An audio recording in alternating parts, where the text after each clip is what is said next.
এমন একটা বিবি আল্লাহর কাছে চেয়ে নাও যেই বিবি তোমাকে আল্লাহর ইবাদতে সহযোগী হয়ে যায়। এমন একটা বিবি আল্লাহর কাছে চাও যেই বিবি তোমাকে ইবাদতের ক্ষেত্রে তোমাকে সাহায্য করে, সহযোগিতা করে। আল্লাহর কাছ থেকে 3টা সম্পদ চেয়ে নিবেন। বলেন কয়টা? বলেন আজকে থেকে আমরা আল্লাহর কাছে কয়টা সম্পদ চাবো? 1 নাম্বার 20 তালা বাড়ি।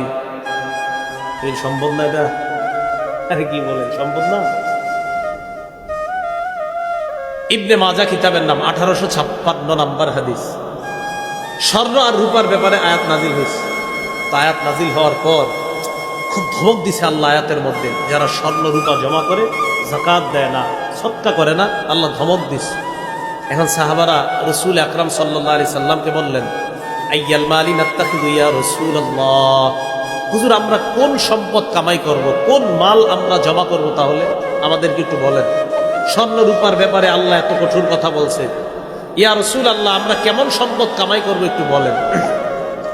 তো রাসূল আকরাম সাল্লাল্লাহু আলাইহি সাল্লাম একটু রাগ হয়ে গেছে যে আমার সাহাবারা সম্পদের কথা জিজ্ঞেস করলো কেন।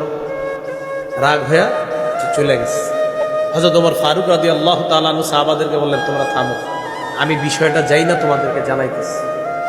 নবীজির মেজাজ খুব বুঝতেন হযরত ওমর ফারুক রাদিয়াল্লাহু তাআলা।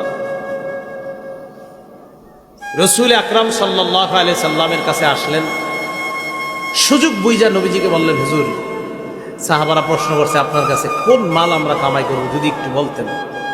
নবীজি বলছেন, ও আচ্ছা আচ্ছা, মানে এখন রাগ ঠান্ডা আছে। আল্লাহ নবী বললেন, লিয়াত্তাখিজ আহাদুকুম কলবান শাকিরা, 1 নাম্বার তোমাদের সবাই যেন কামাই করো কলবান শাকিরা, এমন একটা কলব যে কলবটা বেশি বেশি আল্লাহর শুকরিয়া আদায় করতে পারে। 1 গ্লাস পানি পান করলাম, আলহামদুলিল্লাহ। 1 লোকমা ভাত আমি খাইলাম, আল্লাহুম্মা লাকাল হামদু ওয়া লাকাশ শুকরু।